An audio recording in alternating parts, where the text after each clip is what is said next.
My government name is VaLarie Humphrey. Everybody who knows me calls me Val. The kids call me Miss Val. And, all right, let's have a little fun first. Take your cell phones out. Put it on selfie mode.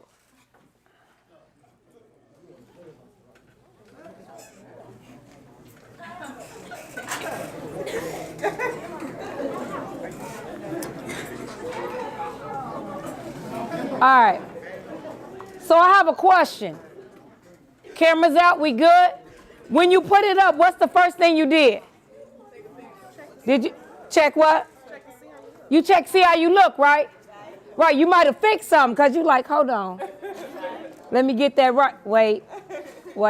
Okay, that's the light. Right, because you know why? Society has told us what we should look like. So what we try to do is fix ourselves so when other people see us, we fulfill their dreams of what we should look like and what we should be doing. You see, it's Facebook, but it's really fake book.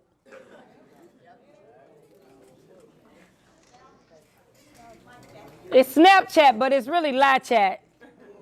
Because you lying. You know, some people take the raw pictures unfiltered where they forget that everything behind them not clean. You feel me? But I didn't see them because I'm that person that zoom in. Oh, I don't want the mic. Who can't hear me? Y'all need to come closer. See, that's way too loud. All right, that's too loud. Can y'all turn that down, the feedback? Because that's going to mess up my mic. All right, you can hear me on the mic and it's way down here. Ain't that crazy? Right. That's way crazy. Wow. All right, so society has convinced us of what we should look like and what we should project out to the world. That's a struggle for me. How many people read my book? Come on, students, show off. Let's go. If you didn't get a chance to read my book, we have them over at the table today, so you'll be able to get one. So this is what I want you to know. You see, when I was in high school, your age, I didn't get it. I had fun, though, because I kicked it. Don't make me lie. I had a good time. Oh, I kicked it. I got memories, baby. When I tell you I got memories, let me tell you one of my fondest memories. And most of the girls, y'all know, because I told y'all, but let me tell the parents real quick and the guys. You see, high school graduation day, I was sitting in the car, and I was having so much fun with my friends. We was kicking it. We sitting in the car just talking. I'm like, girl, her grandmama fat? Look. Oh, my God. I did not know her mama was that ugly. Oh, I'm sitting in the car having a ball, talking about what folks got on, talking about what they look like, and they walking into graduation. They were walking into graduation. I was sitting in the car. You see, I didn't graduate from high school on time with everybody else. I had fun, though. I didn't prioritize. So when I tell you, I literally sat in the car in the parking lot, drove myself to the school, me and my friends, and we sat in the parking lot. And I took that same winning mindset, I took it to college. Found me some more winning friends and made some more memories. Had some good times. After first semester, my GPA, look, don't judge me. My GPA after first semester in college was a 0.923.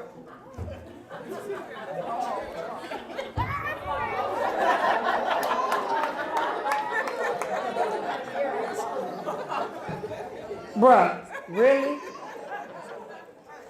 Let me finish my story. Then holler at me. So after that, I went back and I said, man, maybe the friends that I selected wrong. So I'm going to just, change my, you know what? I'm going to start going to class. I got this. Got it. Start going to class. I had a 1.443 after second semester. I got invited to not return. That's my pretty way of saying. And I used to tell people, I got kicked out. No, I flunked out. But I had to own that. I flunked out. And I came home, and I grew up in Bellwood. I went to Proviso West. And hey, so I went back, My parents weren't those parents that let you just come home and just chill. Because I figured I done flunked out. Okay, get a job. My parents, oh, you going to school. You know I flunked out of one, right? They was like, yeah, it's some more. It's like, all right, cool, find one. I was like, all right. So I found Luke Junior College, which is now Harold Washington Junior College. So I went to college, but let me tell you how I got there. Because I lived in Bellwood. Harold Washington was in Chicago downtown. So I had to go to the L. Y'all know what that is. See, I travel the country and I speak and I say L and they're going, what? Right. Metro? So I get there. So I have to take the L, I have to take the bus, and I have to walk 8 blocks to get there and back every day. So I could petition the college that once invited me to come. I had to petition to get back in. Beg them. Got back in. I moved to the 24-hour quiet floor. You know what that's like? Shh. All day. Shh. The only time you could talk was on Sundays from 12 to 6. See, I did enough talking my freshman year, so when I got back in, I needed to handle my business. So I graduated with a 3.1. Over a 3.1 to be exact.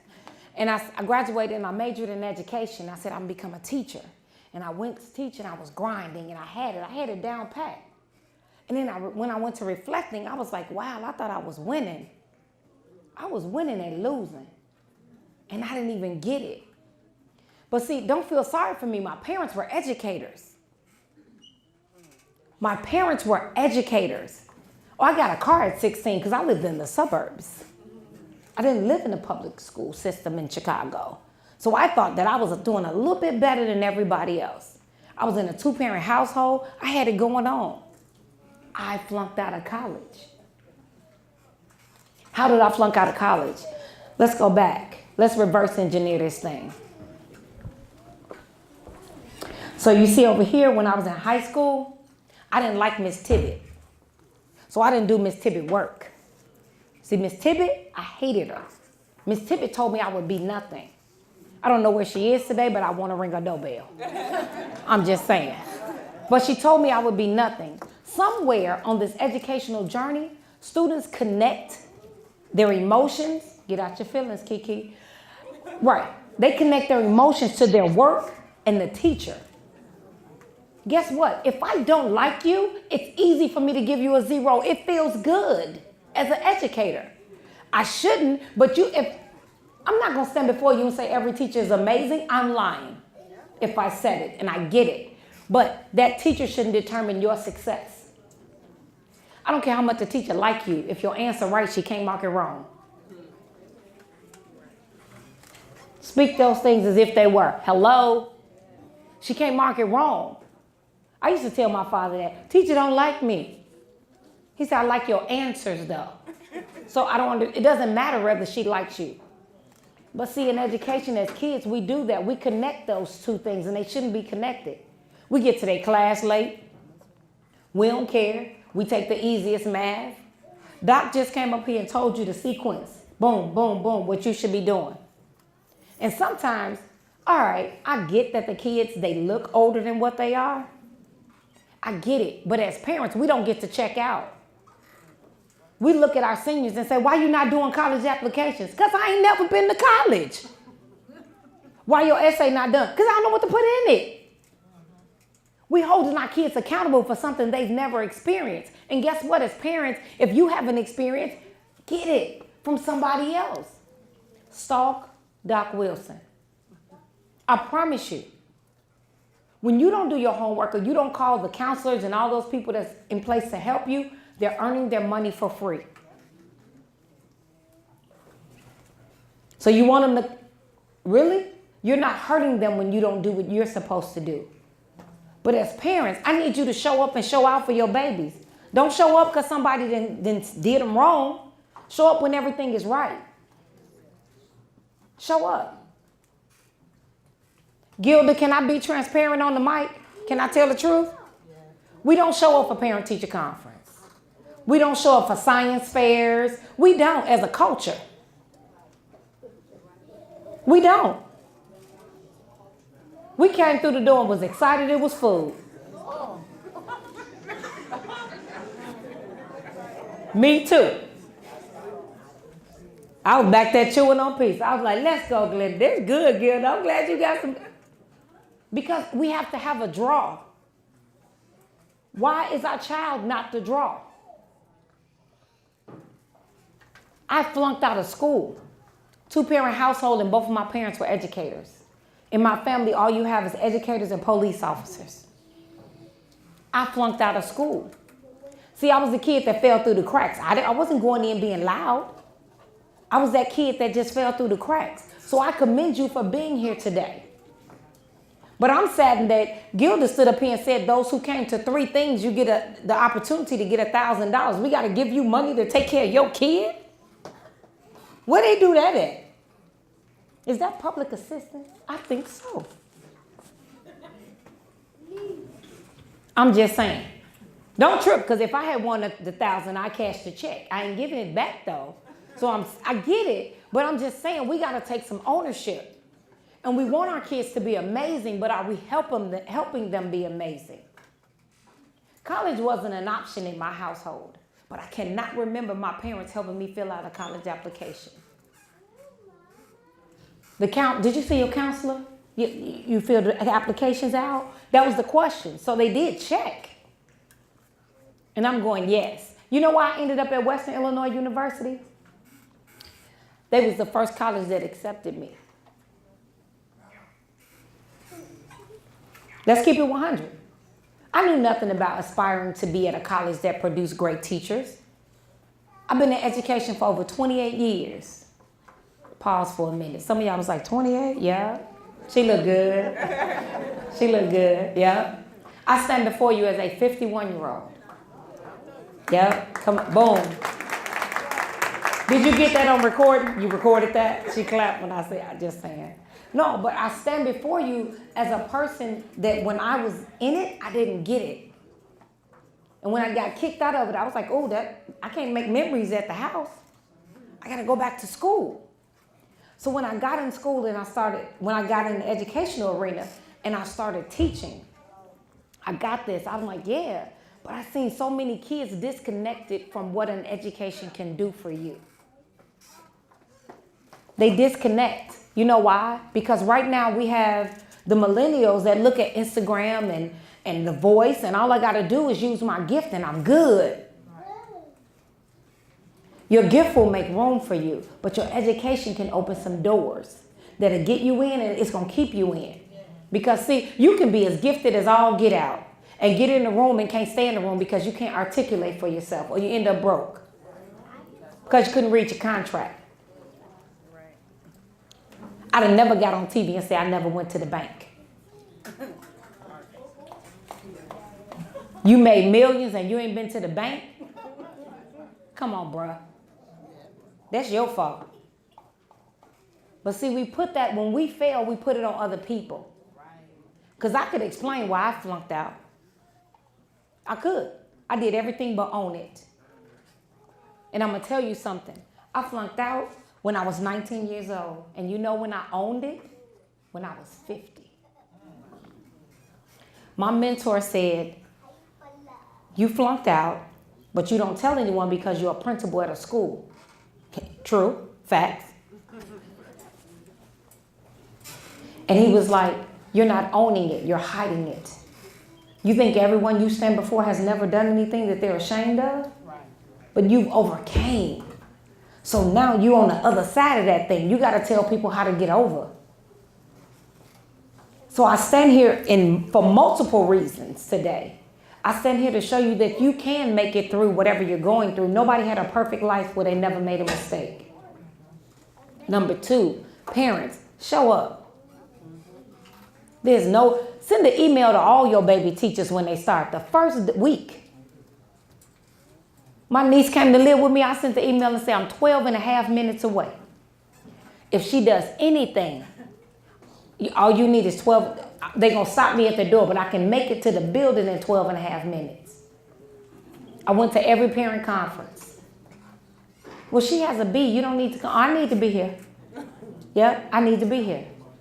But see, kids think, Mama, I'm passing the class. Why you got to go? Come on. No. Daddies go. When I count the daddies in this room, I am amazed and I'm excited that you're here for your child, your niece, your grandson. It doesn't matter. There's nothing more powerful than a black man showing up.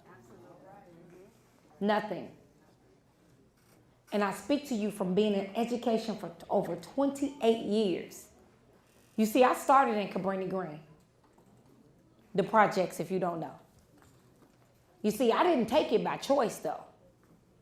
Because when I graduated from college, you know, I just told you that story. My father was like, oh, you know, your godfather, he has a school in Chicago. It's like, yes, got a job. Let's get it. He was like, it's up north. It's up north? Let's go. Had the peacock like, yeah. It's on right now. I'm in Chicago. Up north, Gold Coast, baby. Yep, they gave me the directions. I drove in from the Gold Coast side. It's like, oh yeah. Oh yeah. Oh no. I done made a wrong turn. Let me go ahead and ask these people how to get where I'm going. That's the right address, though.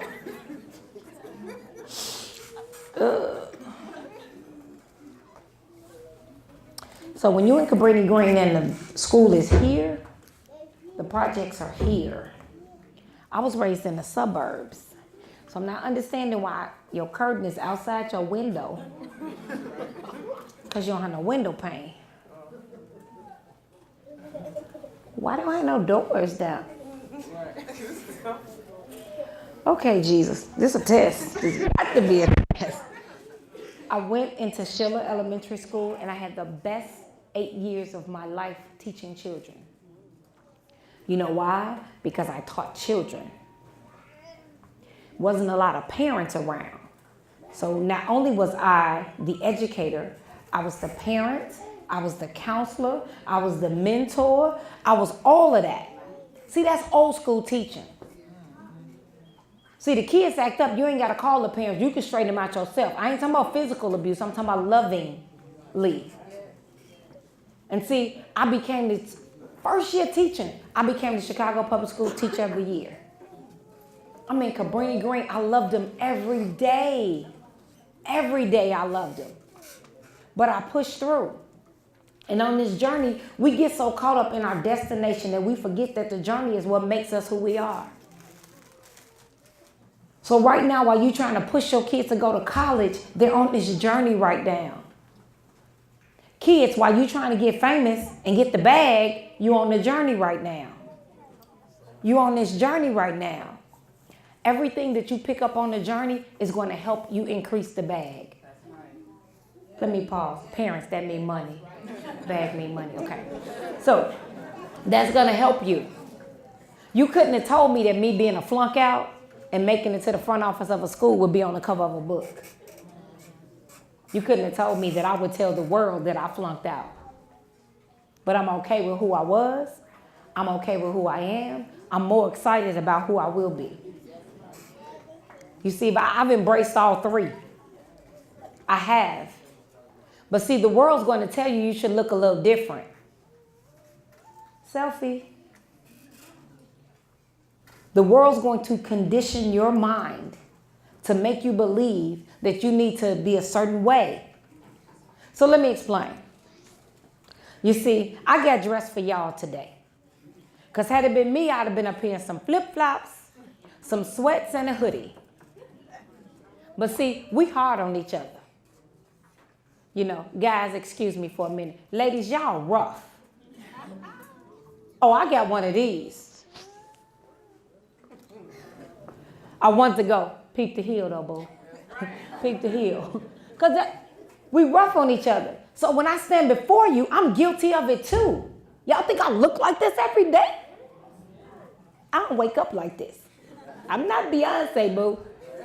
But I'm saying, we have to do that for y'all to hear. You're eating because you're here.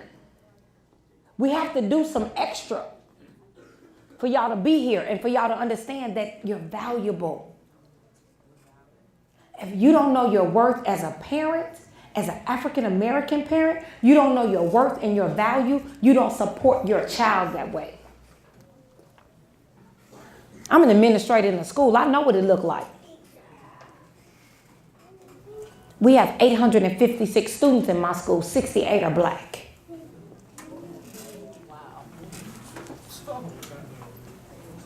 But see, I can go back and remember when I was doing parent-teacher conferences in Cabrini Green, I used to give out lottery tickets to get the parents to come.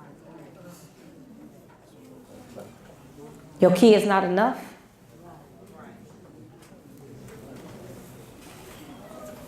But y'all put it on us to raise them. I done bought deodorant. Ain't got nothing to do with math. And I'm not here to chastise anyone. I own it as well. So we stand before you trying to encourage you to encourage them. Because they're going to need all those tools when they get to college. Every last one of them. I didn't hear my mother's voice until I got to college. All of the chatter she did, a lot of chatter, unnecessary chatter she did. Growing up, I didn't hear it till I was in my room and I'm sitting there in college. I didn't have a roommate. I ain't got to clean my room. I ain't got to get up and go to class. I heard her say one day, clean your room. I heard it. And she's gone to heaven now and I still hear her voice telling me things. And I promise y'all, you have to understand the power that you have as a parent and the power that you have as a student. You are amazing. You are amazing. Let's go to church. Look at your neighbor and tell them they're amazing. Now, let's do it again. Look at them and say, I am amazing.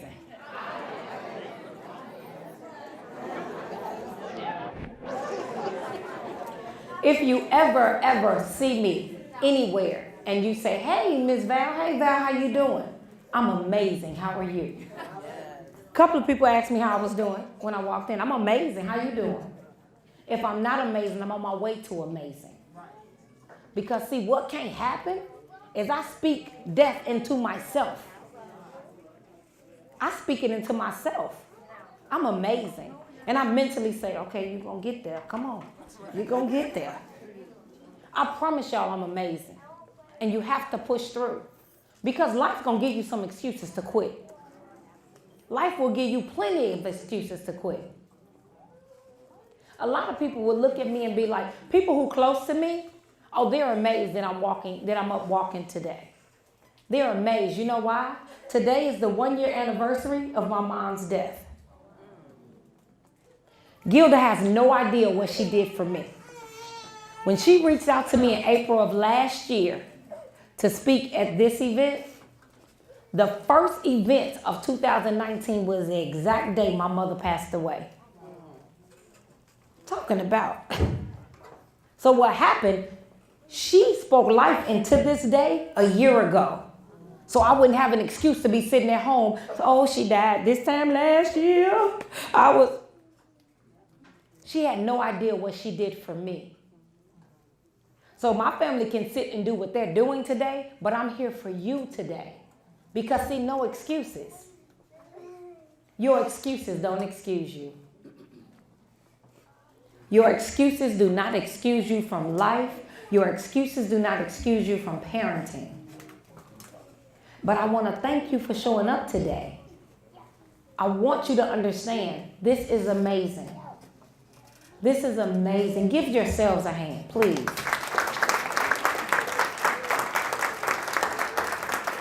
All right, one last story and then I'm closing. We're good? We're so good. We're so good.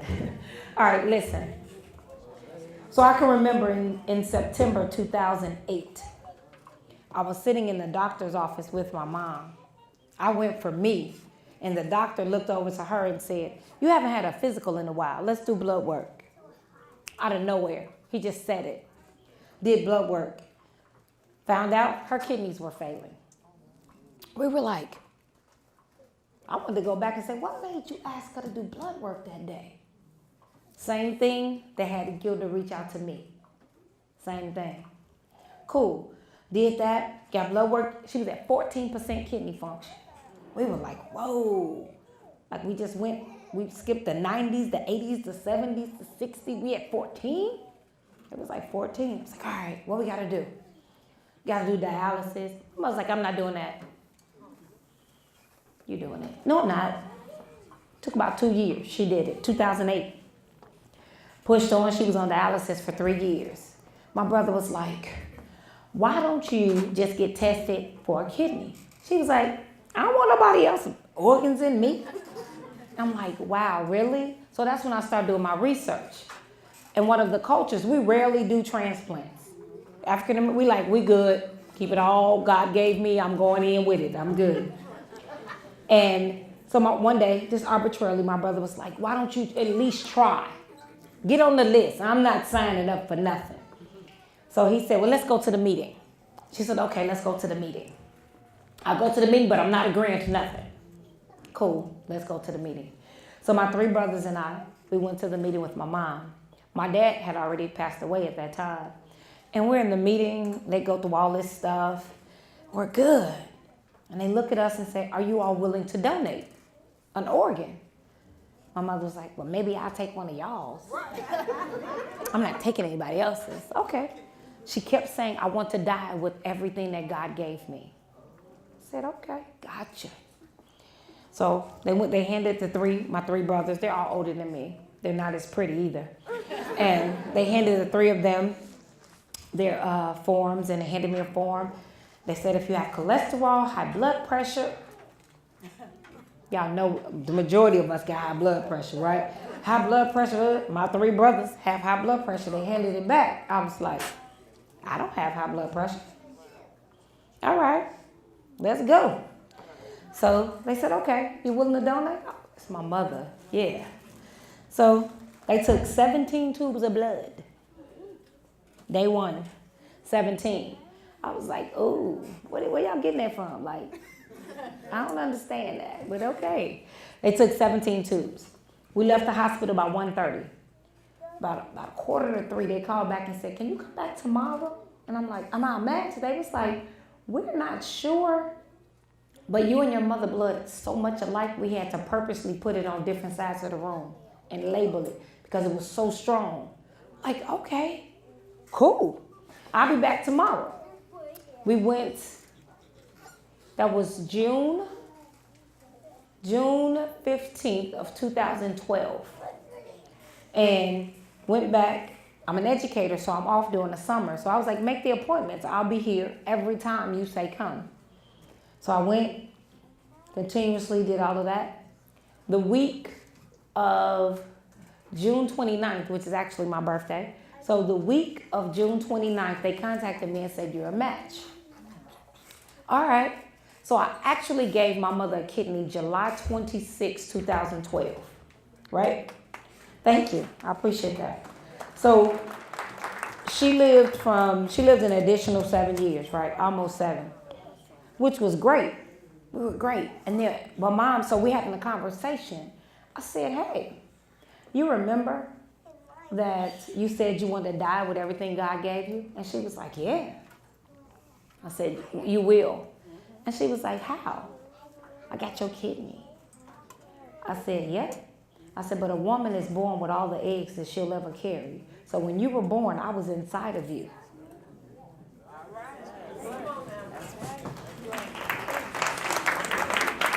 She was like, somebody went to science class. So I stand before you to say this. Go to science class. But the other thing is, everything you have is inside of you.